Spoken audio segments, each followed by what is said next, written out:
A very good evening to all of you. Welcome to my channel NG Medicals. So today we are going to start a new topic, that is menstruation cycle. ठीक है, तो ये menstruation cycle मैं बताती हूँ आपको कि menstruation means होता है ब्लड, साइकिल मीन्स होता है कोई चीज रिपीट हो रही है। ठीक है, ब्लड क्या हो रहा है, रिपीट हो रहा है। तो अब आपको शायद कुछ आइडिया लग गया होगा कि ब्लड कब रिपीट होता है। ये देखिए, इस इमेज से भी आपको कुछ आइडिया लग रहा होगा कि ब्लड रिपीट हो रहा है। किस टाइप का ब्लड? Menstruation blood. ठीक है, मींस हम इसे पीरियड्स के नाम से भी जानते हैं। तो कॉमन नेम है पीरियड्स। ठीक है, पीरियड्स हमारे हर मंथ आते हैं, हम सब जानते हैं। ठीक है, मेडिकल वर्ड में उसको मेंस्ट्रुएशन कह दिया गया है। साइकिल इसलिए बोला गया है क्योंकि वो पर मंथ आ रहे हैं। ओके, अब देख लेते हैं कि किस टाइप से आ रहे हैं, क्या क्या हो रहा है, कौन कौन से चेंजेस हो रहे हैं। ओके, डेफिनेशन देख लेते हैं एक बार। सो डेफिनेशन देखिए, ये एक रिदमिक सीरीज है। ठीक है, इसको रिदमिक सीरीज इसलिए बोला गया है क्योंकि ये पर मंथ आ रही है, सेम इंटेंसिटी के साथ आ रही है। ठीक है, जो हमारा टाइम पीरियड है, ठीक, वो सेम टाइम पे आ रही है। आई मीन टू से सेम टाइम पे इन द सेंस कि पर मंथ आ रही है। ठीक है, इसलिए इसे रिदमिक बोला गया है। फिजियोलॉजिकल चेंजेस है। ठीक है, फिजियोलॉजिकल चेंजेस क्यों है? क्योंकि ये कहीं ना कहीं इंटरनली हमारे फिजिक्स पे इफेक्ट कर रही है। ठीक है, अब आपको पीरियड्स आते हैं तो आपको पेन होता है। हम सब जानते हैं कि हमें पेन होता है। क्यों होता है? क्योंकि अंदर का जो हमारा यूट्रस है, जिसके अंदर एक लाइनिंग होती है, इंटरनल लाइनिंग जिसे हम बोलते हैं एंडोमेट्रियम। ठीक है, वो एंडोमेट्रियम क्या होती है, ब्रेक डाउन होती है और ब्लड के फॉर्म में बाहर आती है। हम सब जानते हैं कि एंडोमेट्रियम ब्रेक डाउन होती है और ब्लड के फॉर्म में बाहर आती है। अगर आपको क्लियर नहीं हो रहा है तो मैं आपको पिछले वाले इमेज में दिखाती हूँ। ये देखिए, ये हमारा यूट्रस है पूरा। इस यूट्रस के अंदर ये जो लेयर है, ठीक है, अंदर वाली, सबसे अंदर वाली, ये जो कॉन्ट्रैक्ट हो रही है, ठीक है, इस लेयर को क्या होता है, टूट जाती है, ब्रेक डाउन हो जाती है, शेड हो जाती है और इन फॉर्म में, जैसे ये ब्लड बाहर आ रहा है, इसी फॉर्म में ब्लड हमारा पर मंथ बाहर आ जाता है। ठीक है, इतना क्लियर हुआ होगा आपको। सो ये फिजियोलॉजिकल चेंजेस हमारे अंदर हो रहे हैं। हमारे क्यों चेंजेस हो रहे हैं? क्योंकि हमारे प्यूबर्टी एज आ चुकी है। अब प्यूबर्टी एज आने के बाद क्या हो रहा है कि हमारे यूट्रस अंदर कॉन्ट्रैक्ट कर रहा है। ठीक है, कॉन्ट्रैक्ट रिलैक्स कर रहा है, जिसकी वजह से जो इंटरनल लेयर जो मैंने अभी आपको दिखाया, वो क्या होती है, ब्रेक डाउन हो जाती है, शेड हो जाती है और ब्लड के फॉर्म में बाहर आ जाती है। उसी ब्लड को हम मेंस्ट्रुएशन, पीरियड्स या कुछ भी आप ब्लड बोलते हो। ठीक है, सो इसमें देखिए, ये वाली लाइन बहुत इंपॉर्टेंट है कि इसमें इन्होंने बोला है occurs in a fertile women. तो फर्टाइल वोमेन वो होंगी जिनके पीरियड्स जो होते हैं वो रेगुलर रहते हैं, पर मंथ आ रहे हैं, ज्यादा गैप में नहीं आ रहे हैं, इरेगुलर नहीं है। ठीक है, वो होती है फर्टाइल वोमेन। सो हम सब जानते हैं कि जो हमारी प्रेगनेंसी है वो हमारे पीरियड्स पे डिपेंड रहती है। क्यों रहती है, वो रीजन मैं आपको आगे बताऊंगी। ठीक है, लेकिन ये इतना तो आपने भी सुना होगा कि जो हमारे पीरियड्स हैं वो प्रेगनेंसी से डायरेक्ट लिंक्ड हैं। ठीक, सो इसलिए यहाँ पे फर्टाइल वोमेन बोला गया है कि फर्टाइल वोमेन तो वही होगी जो प्रेग्नेंट हो सकती है, और जो वोमेन प्रेग्नेंट हो सकती है उसके पीरियड्स नॉर्मल आते होंगे। ठीक है, okay, under the control of the endocrine system. तो हम सब जानते हैं, मैं आपको प्रीवियस लेक्चर में बता चुकी हूँ कि जो हमारा एंडोक्राइन सिस्टम है, जो हमारा हाइपोथैलेमस है, ठीक है, एंडोक्राइन एक्सोक्राइन हम डिस्कस कर चुके हैं, पर जो हमारा हाइपोथैलेमस है, ठीक है, वो क्या कर रहा है, एंटीरियर पिट्यूटरी ग्लैंड को क्या कर रहा है, मैसेज कर रहा है और कई तरह के हार्मोन को रिलीज कर रहा है। कौन से हार्मोन है वो हम आगे डिस्कस करेंगे, लेकिन जो भी हार्मोन है वो क्या कर रहे हैं, हमारे पीरियड्स को पर मंथ लेके आ रहे हैं। ठीक है, रेगुलेट कर रहे हैं। ठीक, ये हम आगे डिस्कस करेंगे। नेसेसरी फॉर दी रिप्रोडक्शन, तो सिंपल सी चीज है, ये हार्मोन रिप्रोडक्शन के लिए भी बहुत नेसेसरी है, क्योंकि पीरियड्स नहीं आएंगे तो इंसान प्रेग्नेंट नहीं होगा। Okay, then average length is 28 days but typically varies with the shorter and the longer cycle. तो 28 डेज की साइकिल हम इसलिए मानते हैं कि देखिए, क्योंकि फैब में देखिए 28 डेज ऐसे होते हैं हमारे। ठीक है, डेज कंप्लीट नहीं होते, 30 नहीं होते हैं। सो हमने 28 डेज की साइकिल मान ली है। और शॉर्टर और लॉन्गर इसलिए बोला है क्योंकि साथ कभी कदार ऐसा होता है कि मान लीजिए कि आपको पीरियड्स आए, प्रीवियस मंथ में आपको पीरियड्स आए 7 तारीख को। ठीक है, तो हो सकता है कि इस बार 1 को आ सकते हैं, ठीक है, 1 तारीख को आ सकते हैं, या हो सकता है कि 14 को आए।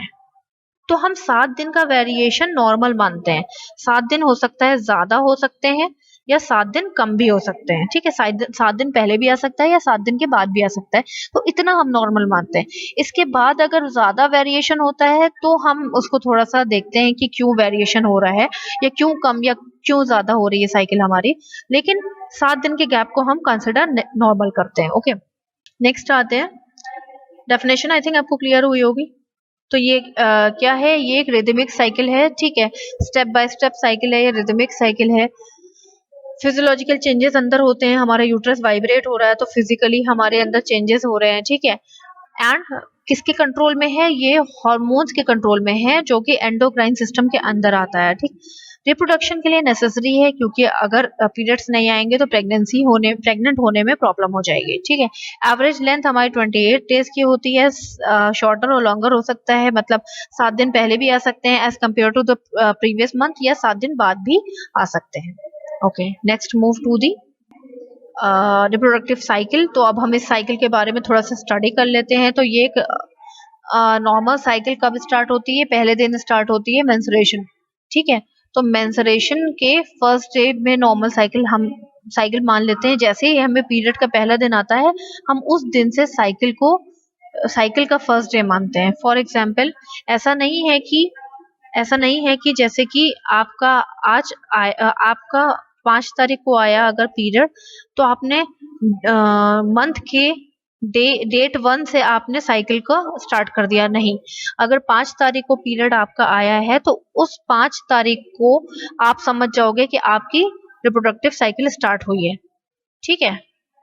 तो ये 5 तारीख ही आपका डे 1 होगा, डे 1। तो आप इतना तो समझ रहे होंगे, डेट और डे में फर्क हो रहा है यहाँ पे, ठीक है। जो डेट होगी आपकी मेंस्ट्रुएशन या पीरियड्स आने की, वो आपका डे 1 होगा साइकिल स्टार्ट होने का, ठीक है। रिप्रोडक्टिव साइकिल हमारी मेंस्ट्रुएशन साइकिल को ही बोलते हैं। मेंस्ट्रुएशन साइकिल के पहले दिन को हम कब बोलते हैं, जिस दिन हमारा पीरियड आया होता है वहां से हम स्टार्ट करते हैं, ठीक है। अगली आपकी 3 को 28 दिन की साइकिल कंप्लीट हो जाएगी। Okay, next move to the. अब मेंस्ट्रुएशन साइकिल में 3 फेज आते हैं, ये 3 फेज में आकर के कंप्लीट हो जाती है। पहला है हमारा फॉलिक्यूलर फेज। तो फॉलिक्यूलर फेज आपने नाम तो कहीं सुना होगा, मैंने पिछले लेक्चर में आपको फॉलिकल्स के बारे में बताया था, वही है हमारा फॉलिक्यूलर फेज। मैंने आपको बताया था, अगर आपको याद नहीं है तो मैं आपको दिखा देती हूँ एक बार पिछले वाला लेक्चर का एक इमेज। ये देखिए, इस इमेज में आप देखिए, मैंने आपको ये इमेज एक्सप्लेन की थी कि जब हम प्यूबर्टी एज में आ जाते हैं तो हमारे अंदर एग बनना स्टार्ट होता है, ठीक है। oogenesis मतलब फॉर्मेशन ऑफ द एग, मैंने आपको बताया था। मैं एक बार थोड़ा सा रिव्यू देती हूँ। oogenesis means formation of the egg, हमारा एग बनना स्टार्ट होता है। तो जो एग बन रहा है हमारा, ठीक है, उसको न्यूट्रिशन भी तो चाहिए, क्योंकि एग जो है हमारा, जो आखिरी में एग रिलीज होगा लास्ट में, उसको प्रॉपर न्यूट्रिशन अगर बीच में नहीं मिला तो वो अपने आप की ग्रोथ एंड डेवलपमेंट नहीं कर पाएगा। तो वो न्यूट्रिशन कौन देता है, हमारे फॉलिकल्स। अब आप सोच रहे होंगे फॉलिकल्स हैं क्या। तो फॉलिकल्स हमारे रेजिडेंशियल सेल्स हैं जो कि एट बर्थ से पहले ही हमारे ओवरीज में बन जाते हैं, ठीक है। चलो ये मैं आपको एक्सप्लेन करती हूँ। मैंने आपको बताया था कि बर्थ से पहले वो फॉलिकल्स हमारे क्या करते हैं, कि ये जो हमारी प्राइमरी oocyte बन रहा था इसके आसपास आ जाते हैं। तो ये आपको पर्पल वाला जो दिख रहा है ना, ये हमारा प्राइमरी फॉलिकल है। इसने क्या किया, प्राइमरी oocyte को, ये जो हमारा प्राइमरी oocyte है इसको कवर कर लिया, जिससे कि ये इसको फूड और न्यूट्रिशन दे सके। फिर उसके बाद वो फॉलिकल्स ने अपने आप को डिवाइड किया, ढेर सारे बना दिए। क्यों, क्योंकि इसका भी साइज बढ़ रहा है। तो जब इसका साइज बढ़ रहा है तो फॉलिकल्स को न्यूट्रिशन भी ज्यादा चाहिए, ज्यादा न्यूट्रिशन के लिए ज्यादा लेबर चाहिए। तो इन्होंने अपने आप को डिवाइड कर दिया और 2 लाइनों में डिवाइड कर दिया। ये हो गया अंदर वाली प्राइमरी फॉलिकल, बाहर वाले सेकेंडरी फॉलिकल, ठीक है। फिर उन्होंने अपना आगे चल के फिर से अपना साइज बढ़ा दिया और मेच्योर फॉलिकल में अपने आप को कन्वर्ट कर दिया, जिसको हम टर्शरी फॉलिकल भी बोलते हैं, ठीक है। उसके बाद अब क्या हुआ कि अब ओवम इतना ज्यादा, अब ये जो है oocyte इतना ज्यादा बढ़ गया है कि इसको बाहर निकलना है। अब इसको स्पेस नहीं है कि इसके अंदर रह सके, ठीक है, फॉलिकल के अंदर अब ये नहीं रहना चाहता है तो ये बाहर आ जाएगा। इस प्रोसेस को हम बोलते हैं ओव्यूलेशन। और यहाँ पे हम कहते हैं कि हमारा एग रिलीज हो गया, तो इसको हम बोलते हैं सेकेंडरी oocyte, ठीक है। ओवम को हम बोलते हैं सेकेंडरी oocyte। ये हमारा ओवम रिलीज हुआ है, अब ये ओवम स्पर्म से आगे जाके मिलेगा और प्रेगनेंसी हो जाएगी। तो आप समझ रहे होंगे। फिर आगे चलते हैं, इतना तो आपको क्लियर हुआ होगा। कंटिन्यू करते हैं अपनी मेंस्ट्रुएशन साइकिल, ठीक है। तो फॉलिकल फेज स्टार्ट करने से पहले मैं कुछ आपको बेसिक चीजें बताना चाहती हूँ। बेसिक ये है कि हमारी जो मेंस्ट्रुएशन साइकिल है वो कब स्टार्ट होती है, प्यूबर्टी एज में स्टार्ट होती है, जिसको हम मेनार्की भी बोलते हैं। और स्टॉप कब होती है, 45 से 50 ईयर में स्टॉप हो जाती है, जिसको हम मीनोपॉज बोलते हैं। पॉज मीन्स स्टॉप हो जाना, मीनो मीन्स मेंस्ट्रुएशन साइकिल, ठीक है। अब आते हैं रेगुलेशन। तो जो हमारी मेंस्ट्रुएशन साइकिल है, जो नॉर्मल करने का नॉर्मल रहती है, ठीक है, पर मंथ अगर वो आ रही है, अपने टाइम पे आ रही है, तो हम उसको क्या बोलते हैं, नॉर्मल मेंस्ट्रुएशन साइकिल बोलते हैं। तो ये नॉर्मल मेंस्ट्रुएशन साइकिल किस पे बेस्ड है, कौन कौन सी ऐसी चीजें जो उसको नॉर्मल रखते हैं। पहली चीज तो हमारा फॉलिकल्स हो गए, ठीक है। दूसरी चीज हमारे हार्मोन्स हो गए। बेसिक चीज ये है कि जब हमारी बर्थ से पहले हमारे पास बर्थ से पहले ही हमारे पास 2 मिलियन फॉलिकल बन जाते हैं हमारी ओवरी के अंदर। तो पर ओवरी में 2 मिलियन फॉलिकल बनते हैं, तो हमारे पास टोटल ओवरीज कितनी है, 2 है ओवरीज। दोनों ओवरीज में 2-2 मिलियन फॉलिकल बनते हैं, जिन टोटल कितने हो गए, 4 मिलियन फॉलिकल, ठीक है। तो अब आप सोचिए, अब एट बर्थ क्या होता है कि ये इतने फॉलिकल्स जो है इनका कोई यूज नहीं है। हमारी बॉडी सोचती है कि मैं इतने फॉलिकल्स को लेके क्या करूंगी, तो हमारी बॉडी क्या करती है, बर्थ के टाइम पे ये 2 मिलियन फॉलिकल को डीजनरेट करना स्टार्ट कर देती है। मतलब हर ओवरी में 2-2 मिलियन है, तो दोनों तरफ डीजनरेट होना स्टार्ट हो जाते हैं। तो प्यूबर्टी तक आते आते वो इतना डीजनरेट कर देती है कि कितने बचते हैं, 6K और 8K, मतलब 6000 और 8000 तक बचते हैं हमारे पास फॉलिकल। 6000 से 8000 फॉलिकल हमारे पास बचते हैं। कब तक, जब तक हम लोग 12 से 15 साल के होते हैं, तब तक हमारे पास इतने फॉलिकल बचते हैं। आप सोचिए कितने ज्यादा फॉलिकल कम हो गए। चलिए ठीक है, कम हो गए। अब इन्होंने क्या किया, अब ये जो फॉलिकल हमारे बचे ये एक तरफ है, ये हमारी ओवरी है, और ये देखिए फॉलिकल हमारे एक साइड पे सिचुएटेड है। जैसे ही हमारे प्यूबर्टी एज कंप्लीट होती है, ठीक है, ये फॉलिकल हमारी ओवरी क्या करती है, इन फॉलिकल को रिलीज कर देती है, ठीक है। कितने रिलीज करती है, ओनली 6 से 8 फॉलिकल रिलीज करती है, ज्यादा नहीं करती है रिलीज। 6 से 8 फॉलिकल हमारे केवल रिलीज होते हैं, ठीक है। वो रिलीज होके क्या करते हैं, हमारी प्राइमरी फॉलिकल बनाते हैं। समझ रहे हैं आप, प्राइमरी फॉलिकल बनाना स्टार्ट कर देते हैं। ये देखिए यहाँ पे, पहले इमेज देखिए फिर रिटर्न वाला देखिएगा, ठीक है। प्रीमोडियल फॉलिकल थे, वो कन्वर्ट कब क्या हुए, किस में हुए, प्राइमरी फॉलिकल में कन्वर्ट हो गए, ठीक है। ये बीच वाला हमारा क्या है, प्राइमरी oocyte है। मैंने आपको बताया था ना, प्राइमरी oocyte को कवर कर देते हैं। क्यों, क्योंकि इस प्राइमरी oocyte को हमें क्या देना है, न्यूट्रिशन देना है। और यही प्राइमरी oocyte आगे चल के प्रेगनेंसी का एक रीजन बनेगा। ये एग बन जाएगा जो कि स्पर्म से जाके मिलेगा। तो इस एग को मेंटेन करने के लिए हमारे फॉलिकल बहुत सारा काम करते हैं। पहले तो वो प्राइमरी oocyte बनते हैं, ठीक है, इसके आसपास सराउंडिंग में सिचुएटेड हो जाते हैं, और इसको क्या करते हैं, फूड और न्यूट्रिशन देते हैं, ऑक्सीजन देते हैं, ठीक है। फॉलिकल फेस हमारा स्टार्ट हो गया, 6 से 8 फॉलिकल रिलीज हुए, उन्होंने प्राइमरी फॉलिकल बनाया, यहाँ पे इन्होंने प्राइमरी फॉलिकल बनाया, ठीक है। प्राइमरी फॉलिकल बनाने के बाद उन्होंने सेकेंडरी फॉलिकल बनाया। किसकी हेल्प से बनाया, कुछ हार्मोन रिलीज हुए होंगे। सेकेंडरी फॉलिकल क्यों बन रहा है, क्योंकि हमारा प्राइमरी oocyte, ये जो हमारा बीच वाला है जो एग बनेगा, वो अपने आप साइज बढ़ा रहा है। तो इसका साइज बढ़ रहा है, तो इन लोग ने भी अपने आप को मल्टीप्लाई कर दिया, जिससे कि वो ज्यादा से ज्यादा इसको न्यूट्रिशन दे सके। क्योंकि छोटा बच्चा होता है तो कम खाता है, जब वो बड़ा होता है तो उसकी डाइट बढ़ जाती है। सेम चीज यहाँ पर भी है। अभी प्राइमरी oocyte छोटा था तो उसे कम खाना था, तो ये सिंगल लेयर थी फॉलिकल की। अब प्राइमरी oocyte बढ़ रहा है तो उसको ज्यादा खाना है, तो सेकेंड ये फॉलिकल ने क्या किया, अपनी एक और लेयर बना दी, जिसको हमने बोला सेकेंडरी फॉलिकल, ठीक है। अब हाइपोथैलेमस ने सोचा कि ये तो बहुत ज्यादा खाना मांग रहा है, जो हमारा प्राइमरी oocyte है, ये बीच वाला जो है, ये तो बहुत ज्यादा खाना मांग रहा है, तो मैं किसकी हेल्प लूं। तो वो एक हार्मोन की हेल्प लेके हमारे फॉलिकल्स को स्ट्रॉन्ग कर देता है। कौन से हार्मोन है, जरा देख लेते हैं आगे चल के। ये रहा हमारा hormone GnRH, gonadotropin releasing hormone, ठीक है। ये हमारे हाइपोथैलेमस ने सिक्रीट किया, किसके अंदर, हमारी पिट्यूटरी ग्लैंड के अंदर सिक्रीट किया, ठीक है, हमारी पिट्यूटरी ग्लैंड के अंदर सिक्रीट किया। पिट्यूटरी ग्लैंड के अंदर सिक्रीट करने के बाद इसकी हेल्प से दो हार्मोन रिलीज हुए, एक फॉलिकल स्टिमुलेटिंग हार्मोन एंड दूसरा है LH ल्यूटिनाइजिंग हार्मोन। अब ये फॉलिकल स्टिमुलेटिंग हार्मोन के नाम से मुझे लग रहा है कि आप समझ गए होंगे, फॉलिकल बनाने का काम करता है। ये फॉलिकल स्टिमुलेटिंग हार्मोन है, मतलब फॉलिकल्स को स्टिमुलेट करने का काम करता है। इसने क्या किया, फॉलिकल्स को स्टिमुलेट कर दिया है, ठीक है। प्राइमरी फॉलिकल से सेकेंडरी फॉलिकल में बना, सेकेंडरी फॉलिकल से टर्शरी फॉलिकल में बना, टर्शरी फॉलिकल से वो बना सबसे ग्रैंड फॉलिकल, जिसको हम बोलते हैं Graafian follicle. Mature follicle, sorry मैंने गलत नोट कर दिया है, मेच्योर फॉलिकल हम टर्शरी फॉलिकल को ही बोलते हैं, ठीक है। ये बना ग्राफियन फॉलिकल, ठीक है।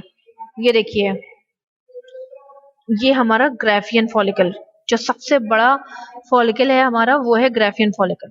अब ग्राफियन फॉलिकल बन तो गया, उसने अपना साइज भी बड़ा कर लिया, पर यहाँ पे जो हमारा प्राइमरी oocyte था, इसने सोचा कि अब मैं इससे ज्यादा नहीं रह पाऊंगा इसके अंदर, मुझे बाहर निकलना है, ठीक है, आजादी चाहिए, मुझे बाहर निकलना है।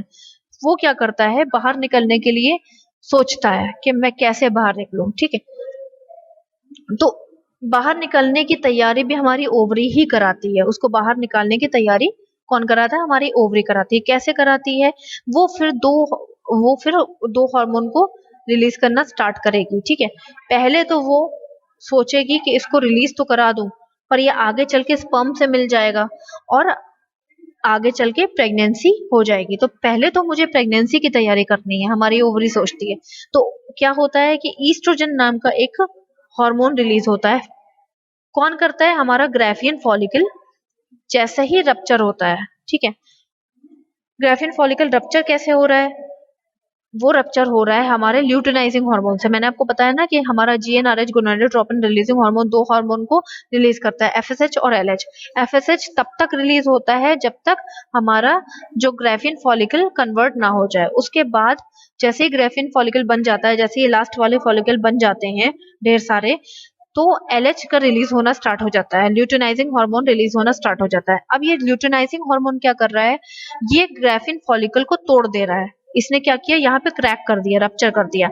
और जैसे ही इसने रप्चर किया, जो हमारा oocyte था, प्राइमरी oocyte, वो क्या हो गया, वो रिलीज हो गया। यहाँ पे देखिए, रप्चर होते ही प्राइमरी oocyte हमारा ये रिलीज हो गया, ठीक है। इस रिलीज होने को हम बोलते हैं ओव्यूलेशन फेज। आई थिंक आप समझ रहे होंगे, बहुत स्टोरी की तरह है, मैं रिपीट करती हूँ। पहले हमारे जैसी प्यूबर्टी एज खत्म हुई, हमारी जो है प्राइमरी फॉलिकल बनना स्टार्ट हो गया, ठीक है। 6 से 8 फॉलिकल आए और उन्होंने एक राउंड बना दिया। किसके राउंड बनाया, हमारे प्राइमरी oocyte के राउंड बना दिया, ठीक है, उसको न्यूट्रिशन देने के लिए। उसके बाद जैसे जैसे प्राइमरी oocyte ने अपना साइज बढ़ाया, वैसे वैसे फॉलिकल ने अपनी लेयर बढ़ा दी, सेकेंडरी फॉलिकल बन गया, ठीक है। फिर oocyte को और भी चाहिए था, स्ट्रॉन्ग कह सकते हैं, न्यूट्रिशन चाहिए था, तो फॉलिकल ने अपने आप को 3 लेयर में डिवाइड कर दिया। एक तो ये लेयर हो गई, दूसरी ये देखिए ये वाली लेयर हो गई, और तीसरी ये बाहर वाली लेयर हो गई, ठीक है। 3 लेयर में डिवाइड कर दिया, ठीक है। तो ये हमारा कौन सा हो गया, टर्शरी फेज या मेच्योर फॉलिकल हम इसे कह सकते हैं। उसके बाद हमारे जो प्राइमरी oocyte था, ये हमारा जो प्राइमरी oocyte था, इसने अपने आप को और बढ़ा दिया, ठीक है। और बढ़ाने के चक्कर में फॉलिकल ने भी अपने आप को और बढ़ा दिया, जिसको हमने बोला ग्राफियन फॉलिकल, ठीक है। ये सब कौन करा रहा है, GnRH करा रहा है, ठीक है। GnRH ने फॉलिकल स्टिमुलेटिंग हार्मोन को रिलीज किया, और जैसे जैसे इसकी लेयर बढ़ रही है, वैसे वैसे फॉलिकल स्टिमुलेटिंग हार्मोन इंक्रीज होता जा रहा है। अब क्या हुआ कि ओवम को, ये सॉरी, oocyte को बाहर निकलना है। इसने सोचा अब मैं इसके अंदर नहीं रह सकता, मुझे बाहर निकलना है, क्योंकि मुझे स्पर्म से मिलना है। तो ये बाहर किसकी हेल्प से निकलेगा, ल्यूटिनाइजिंग हार्मोन की हेल्प से निकलेगा। ल्यूटिनाइजिंग हार्मोन रिलीज तो हो रहा था, पर उसने अपने आप को इंक्रीज नहीं किया था। पर अब यहाँ पे उसको बाहर निकालने के लिए उसने ल्यूटिनाइजिंग हार्मोन ने अपने आप को इंक्रीज कर दिया, और जैसे इंक्रीज किया, ल्यूटिनाइजिंग हार्मोन यहाँ पे पूरा फिल हो गया। अब आप खुद सोचिए, कोई भी बलून है, ठीक है, उसमें आप अगर हवा भरते रहोगे, एयर भरते रहोगे, तो वो फट जाएगा। सेम ल्यूटिनाइजिंग हार्मोन यहाँ पे इतना ज्यादा इंक्रीज हुआ कि उसने फॉलिकल को रप्चर कर दिया, तोड़ दिया, ठीक है। और जैसे ही ये टूट गया, हमारा ओवम जो है, सॉरी, जो हमारा प्राइमरी oocyte है, वो बाहर निकल गया। और वो किस फॉर्म में बाहर निकला, सेकेंडरी oocyte के फॉर्म में बाहर निकला। इस निकलने को, इस तोड़ के निकलने की प्रोसेस को हम बोलते हैं ओव्यूलेशन, ठीक है। तो यहां से हमारा ओव्यूलेशन फेज स्टार्ट हो गया, ठीक है। यहाँ पे रप्चर, LH ने रप्चर कर दिया, ठीक है। फिर हमारा ओव्यूलेशन फेज स्टार्ट हो गया। ओव्यूलेशन फेज में हुआ क्या, ओवम रिलीज हो गया, जो हमारा ओव्यूलेशन में हुआ क्या कि हमारा जो ये ओवम था रिलीज हो गया, ठीक है। किसके फॉर्म में रिलीज हुआ? सेकेंडरी oocyte के फॉर्म में रिलीज हुआ। यहाँ पर हमारा ओव्यूलेशन फेज कंप्लीट हुआ। ओव्यूलेशन फेज बहुत छोटा सा है, ठीक है, वो कंप्लीट हो गया। अब एक चीज और, हमारे ओवरी ने सोचा कि भाई ओवम तो रिलीज हो गया है, तो प्रेगनेंसी हो सकता है कि प्रेग्नेंट हो जाए वोमेन। स्पर्म अगर मिल जाएगा इससे, इस एग से अगर स्पर्म मिल जाएगा तो प्रेग्नेंट हो जाएगी वोमेन। तो उसने एक नया हार्मोन रिलीज किया जिसको हम बोलते हैं ईस्ट्रोजन हार्मोन, ठीक है। ईस्ट्रोजन का फंक्शन क्या है कि वो एंडोमेट्रियम, जो यूट्रस की इनर लेयर है हमारी, जो हमारी यूट्रस की इनर लेयर है, मैं आपको अभी दिखा देती हूँ। तो मैं आपको ये दिखा रही हूँ कि ये जो हमारा यूट्रस है, इसके जो अंदर वाली लेयर है, ये वाली देखिए, ये जितनी भी अंदर वाली लेयर है, यही शेड होती है, यही टूटती है और हमारा पीरियड स्टार्ट हो जाता है। तो आपको दिख रहा है ना, ये अंदर वाली लेयर को ही मैं एंडोमेट्रियम बोल रही हूँ। एंड वाली लेयर है, अंदर वाली लेयर है, इसलिए मैं एंडोमेट्रियम इसे बोल रही हूँ, ठीक है। तो देखिए, ओव्यूलेशन फेज कंप्लीट होने के बाद इस ईस्ट्रोजन ने क्या किया, उसके लेयर को थिक करना स्टार्ट कर दिया, ठीक है। अगर वो थिक नहीं करेगा, इसका पर्पस क्या है कि वो थिक नहीं करेगा, तो जब मदर प्रेग्नेंट होगी तो सिंपल सी चीज है, प्रेगनेंसी में क्या होता है, प्लासेंटा यहाँ पे आके अटैच होता है। मान लीजिए प्लासेंटा है, ठीक है, प्लासेंटा यहाँ पे आके अटैच होता है या यहाँ पे कहीं पर भी अटैच होता है। तो अगर आप किसी ब्लैंकेट को, हैवी ब्लैंकेट को एक पतली सी रस्सी में टांग दोगे तो रस्सी टूट जाएगी, है ना। तो आपको ब्लैंकेट को हैंग करने के लिए एक मोटी रोप चाहिए होगी, रस्सी चाहिए होगी, राइट। उसी तरह से अंदर प्लासेंटा का भी यही हाल है कि प्लासेंटा का साइज पहले तो छोटा होता है, लेकिन जब इससे बेबी अटैच हो जाता है, इससे बेबी अटैच होता है, ठीक है, तो प्लासेंटा का वेट बढ़ जाता है, ठीक। तो जब प्लासेंटा का वेट बढ़ जाएगा बेबी के साथ साथ, तो एंडोमेट्रियम अगर थिन होगी, पतली होगी, तो वो टूट जाएगी और एबॉर्शन हो जाएगा। तो एबॉर्शन ना हो इसके लिए हमारी ओवरी क्या करती है, सब कुछ तैयार करके रखती है, इस लेयर को थिक कर देती है, खूब मोटा सा कर देती है, जिससे कि अगर प्लासेंटा और बेबी इससे हैंग हो जाए तो ये लेयर टूटे ना, ठीक है, ये वाली लेयर टूटे ना। आपको क्लियर हुआ होगा आई थिंक। अगर नहीं क्लियर हो रहा है तो आप कमेंट बॉक्स में मुझसे पूछ सकते हैं। तो ईस्ट्रोजन का फंक्शन क्या है, सिंपल आप समझ गए होंगे, एंडोमेट्रियम को थिक करना। नेक्स्ट देख लेते हैं। यहाँ पे देखिए, एक चीज मैं आपको क्लियर करती हूँ।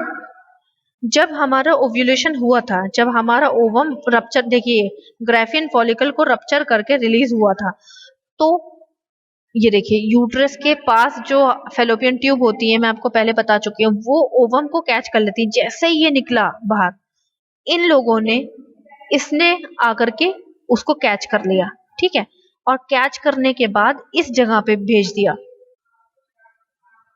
इस स्पेस को बोलते हैं, इस वाले स्पेस को बोलते हैं एम्पुला, ठीक है।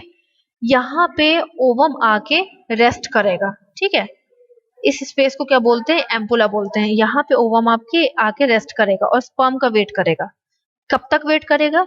72 आवर्स तक वेट करेगा। नहीं सॉरी, ओवम जो है वो 24 आवर्स तक केवल वेट कर सकता है। समझ गए आप? ओवम 24 आवर्स तक वेट कर सकता है, सिर्फ 24 घंटे। समझ गए? तो 24 घंटे बाद ओवम अपने आप ही डेथ हो जाती है। अगर स्पर्म नहीं पहुंच पाया, स्पर्म इसके पास नहीं पहुंच पाया, मान लीजिए स्पर्म, ये सारे जो स्पर्म है ये इसके पास नहीं पहुंच पाए, तो ये ओवम मर जाएगा और प्रेगनेंसी नहीं होगी। समझ गए? सो ओवम कहाँ गया वो आप समझ गए होंगे। अब ये देखिए ल्यूटियल फेस आ गया हमारा, जो हमारा थर्ड फेस था। मैंने बोला था ना कि 3 फेज हैं। पहले हमारा फॉलिकुलर फेस, जिसमें फॉलिकल्स बन रहे थे, ठीक है। ग्राफिन फॉलिकल हमारा लास्ट फॉलिकल था, वो रप्चर हुआ और रप्चर होने के बाद उसके अंदर से क्या निकला, ओवम निकला, ठीक है। ओवम निकल के कहाँ चला गया, फेलोपियन ट्यूब के अंदर चला गया, एम्पुला में, ठीक है। अब जो रप्चर हुआ था वो, उसका क्या हुआ, हम ये पढ़ने जा रहे हैं। तो उस फेज को कहते हैं हम ल्यूटियल फेज स्टार्ट हुआ, ठीक है। ल्यूटियल फेज में हो क्या रहा है कि ओव्यूलेशन के बाद जैसे जैसे हमारा ग्राफियन फॉलिकल रप्चर हो रहा है, ठीक है, वो एक चीज में कन्वर्ट हो रहा है, ठीक है। वो चीज क्या है, हमारा कॉर्पस ल्यूशियम, ठीक है। कॉर्पस ल्यूशियम है हमारा। कॉर्पस ल्यूशियम, ये देखिए ये है कॉर्पस ल्यूशियम, ठीक है। कॉर्पस ल्यूशियम में कन्वर्ट हो गया। क्यों? क्योंकि इस कॉर्पस ल्यूशियम को क्या करना है, प्रेगनेंसी में हेल्प करनी है। ये कॉर्पस ल्यूशियम क्या करता है, रिलीज करता है एक इंपॉर्टेंट हार्मोन जिसको हम बोलते हैं प्रोजेस्टेरॉन, ठीक है। ये प्रोजेस्टेरॉन क्या करता है, ये भी सेम फंक्शन करता है, एंडोमेट्रियम को थिक करता है जैसा कि ईस्ट्रोजन कर रहा था। ठीक है, तो ईस्ट्रोजन देखिए, आप खुद सोच रहे होंगे कि दो दो हार्मोन की क्या जरूरत पड़ गई, ईस्ट्रोजन और प्रोजेस्टेरॉन दोनों की क्या जरूरत पड़ गई। तो दोनों की बहुत नीड हो गई। क्यों? क्योंकि ईस्ट्रोजन तो तब तक रिलीज होगा ना जब तक हमारा फॉलिकल्स बनेंगे, समझ रहे हैं आप। और जैसे ही फॉलिकल रप्चर हो गया, ईस्ट्रोजन बनना बंद हो गया। ठीक, लेकिन हमें एंडोमेट्रियम को थिक करना है जिससे कि प्रेगनेंसी में अबॉर्शन ना हो। ठीक है, तो अब एक नया हार्मोन रिलीज हुआ जिसको हमने बोला प्रोजेस्टेरॉन। ठीक है, तो ये प्रोजेस्टेरॉन भी सेम फंक्शन कर रहा है जो हमारा ईस्ट्रोजन कर रहा था। कितना थिक कर रहा है? 3 to 5 मिलीमीटर थिक कर रहा है। किसको? एंडोमेट्रियम को थिक कर रहा है। ठीक है, सो ल्यूटियल फेज के बाद हम एक बार देख लेते हैं अब क्या आगे चल रहा है। शायद आपको थोड़ी कंफ्यूजन होगी, लेकिन मैं अभी आपको एक साइकिल में सब कुछ क्लियर कर दूंगी, बस आप थ्योरी एक बार ध्यान से सुन लो। ल्यूटियल फेज में क्या हुआ, एक चीज बनी जिसे हम बोलते हैं कॉर्पस ल्यूटियम। ठीक है, ल्यूटियल फेज में क्या हो रहा है, कॉर्पस ल्यूटियम बना। ये सारा काम जो प्रोजेस्टेरॉन को रिलीज करना था वो कौन कर रहा है, हमारा कॉर्पस ल्यूटियम कर रहा है। ठीक है, कॉर्पस ल्यूटियम बनने के बाद क्या हुआ, ये देखिए, यहाँ पे देखिए कॉर्पस ल्यूटियम बना।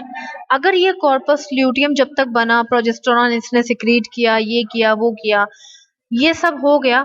ठीक है, और अगर 24 आवर में स्पर्म ओवम के पास आ गया और ये दोनों मिल गए, ठीक है, ये दोनों मिल गए, तो प्रेगनेंसी हो जाएगी। ठीक है, प्रेगनेंसी हो जाएगी, बेबी बन जाएगा एक। तो ये इसका काम सक्सेसफुल हो गया। ठीक, जैसे ही हमारा ओवम मरता है 24 घंटे, मैंने आपको बताया 24 आवर से ज्यादा वेट नहीं करता है ओवम स्पर्म का। जैसे ही 24 आवर खत्म हो जाते हैं, हमारा कॉर्पस ल्यूटियम का काम खत्म हो जाता है क्योंकि प्रेगनेंसी नहीं हो पाई। तो ये कॉर्पस ल्यूटियम अपने आप को डीजनरेट कर देता है। ठीक है, डीजनरेट करते करते ये एक व्हाइट कलर के पोर्शन में, वैसे ये व्हाइट होना चाहिए, व्हाइट कलर के पोर्शन में बन जाता है जिसको हम बोलते हैं कॉर्पस एल्बिकैन। ठीक है, ये देखिए यहाँ पे कॉर्पस ल्यूटियम डीजनरेट हो गया। अगर 24 घंटे में स्पर्म ओवम नहीं मिले तो कॉर्पस ल्यूटियम का कोई काम नहीं रहेगा, कॉर्पस ल्यूटियम डीजनरेट हो जाएगा। डीजनरेट होने के बाद वो किस में कन्वर्ट हो जाएगा, corpus albicans. Corpus albicans direct degenerate होगा और अंदर के जो माइक्रोफेगस होते हैं, हमारे माइक्रोफेगस होते हैं, अच्छे माइक्रोफेगस होते हैं, वो ऐसे वैसे वेस्ट मटेरियल को खा जाते हैं, इंगल्फ कर लेते हैं। वो सारे माइक्रोफेगस जो यहाँ पे होंगे वो सारे क्या करेंगे, इसको खा जाएंगे, इंगल्फ कर लेंगे और प्रेगनेंसी नहीं हो पाएगी। ठीक है, बट अब आप सोच रहे होंगे कि जो एंडोमेट्रियम इतनी थिक कर दी गई थी, अब उसका क्या करेंगे। आप सोच रहे होंगे भाई उसका क्या यूज है, उसका क्या करेंगे। तो वो एंडोमेट्रियम शेड हो जाएगी, टूट जाएगी और हमारे मेंस्ट्रुएशन ब्लड की फॉर्म में बाहर आ जाएगी। अगर प्रेगनेंसी हो गई होती तो एंडोमेट्रियम शेड नहीं होती। ठीक है, लेकिन यहाँ पे प्रेगनेंसी तो हुई नहीं, तो एंडोमेट्रियम शेड हो जाएगी। आगे देख लेते हैं कैसे शेड हो रही है, देखते हैं आगे एंडोमेट्रियम हमारी कैसे शेड हो रही है। इस डायग्राम के थ्रू मैं आपको भी सिंपली एक्सप्लेन कर देती हूँ। यहाँ ये वाला पीरियड छोड़ दीजिए, ये वाला पीरियड हम लास्ट में डिस्कस करेंगे, ग्रीन वाला। देखिए क्या हो रहा था, फॉलिकल बनना स्टार्ट हो गए थे, है ना, फॉलिकल बनना स्टार्ट हो गए थे, फॉलिकल बनते गए। ठीक है, 12 दिन तक हमारे ग्राफियन फॉलिकल, 12 दिन पे हमारा ग्राफियन फॉलिकल बन गया। ठीक है, अब क्या हुआ, ओव्यूलेशन का टाइम आ गया। 14th डे पे ओव्यूलेशन होता है। वैसे हमेशा ये याद रखिएगा, यहाँ पे 3 को 3 बार कलर किया गया है, ओव्यूलेशन को दिखाया गया है कि इस 3 दिन में हो सकता है, बिल्कुल हो सकता है। लेकिन नॉर्मली अगर हम नॉर्मली देखें तो 14th डे पे सबसे ज्यादा चांसेस होते हैं ओव्यूलेशन के। ठीक है, ओव्यूलेशन क्या है, जब हमारा प्राइमरी oocyte है वो ग्राफियन फॉलिकल को तोड़ के रप्चर करके, एलएच की हेल्प से रप्चर करके बाहर निकल। क्या हुआ यहाँ पे, ठीक है, फॉलिकल बनना स्टार्ट हो गए। यहाँ 12th डे पे हमारा ग्राफियन फॉलिकल बन गया, वो बाद में रप्चर हुआ और 14th डे पे हमारा ओव्यूलेशन हो गया। ठीक है, ओवम हमारा बाहर निकल आया, बाहर निकलने के बाद वो सीधा चला जाएगा, मैं बता चुकी हूँ आपको, फैलोपियन ट्यूब में। इसके बाद हमारा जो कॉर्पस ल्यूटियम है वो ल्यूटियल फेस, यहाँ पे 16th डे से हमारा ल्यूटियल फेस स्टार्ट हो गया। ठीक है, 16th डे से हमारा ल्यूटियल फेस स्टार्ट हो गया। अब ये ल्यूटियल फेस में हो क्या रहा था, मैंने आपको बताया था कि वो प्रोजेस्टेरॉन को सिक्रीट करेगा, जो हमारा कॉर्पस ल्यूटियम है वो हमारा प्रोजेस्टेरॉन को सिक्रीट करेगा। ठीक है, वो क्या करेगी, एंडोमेट्रियम को थिक करेगी। अगर ओवम के पास स्पर्म पहुंच गया 24 घंटे के अंदर अंदर, तो प्रेगनेंसी कंसीव हो जाएगी। अगर नहीं पहुंच पाया तो ये कॉर्पस ल्यूटियम क्या हो जाएगा, अपने आप को किल कर देगा, डीजनरेट कर देगा। पहले ये बनेगा कॉर्पस एल्बिकेंस, ठीक है। ये कॉर्पस एल्बिकेंस अपने आप को और डीजनरेट करेगा और हमारे जो माइक्रोफेगस है वो उसको खा जाएंगे, ठीक है। और ये खत्म हो जाएगा, एंड हो जाएगा इसका। फिर अब जो हमारे एंडोमेट्रियम थिक हो गई थी उसका भी तो कुछ सॉल्यूशन निकालना है ना, तब हमारा मेंस्ट्रुएशन फेज स्टार्ट होगा, हमारी मेंस्ट्रुएशन साइकिल आ जाएगी। वो एंडोमेट्रियम इतनी ज्यादा थिक हो जाएगी कि वो बाद में हमारे यूट्रस क्या करेगा, कॉन्ट्रैक्ट करेगा और हम एंडोमेट्रियम ब्रेक डाउन हो जाएगी। ब्रेक डाउन होके वो मेंस्ट्रुएशन फेज में कन्वर्ट हो जाएगी, हमारी पीरियड्स आ जाएंगे, ठीक है। तो हमारे पीरियड्स कब तक आते हैं, हम ये मान के चलते हैं कि 5 दिन तक हमारे नॉर्मली हम कह सकते हैं कि पीरियड्स का टाइम हम कंसिडर करके चलते हैं, ठीक है। इसमें सेम यही चीज बताई हुई है कि यही चीज इसमें सारी चीजें बताई हुई है कि स्पर्म अगर नहीं मिल पाया तो हमें क्या होगा, एंडोमेट्रियम का जो भी थिकनेस हुई थी वो शेड हो जाएगी। किसकी हेल्प से शेड होगी, हमारे कॉन्ट्रैक्शन की हेल्प से शेड होगी और पीरियड्स हमारे कंप्लीट हो जाएंगे। Thank you so much. I think आपको टॉपिक क्लियर हुआ होगा, पीरियड्स कैसे आते हैं वो आपको क्लियर हो गया होगा। If you have any doubt you can ask me in the comment box, and if you have my personal number you can call me anytime anywhere. Thank you so much, have a nice day.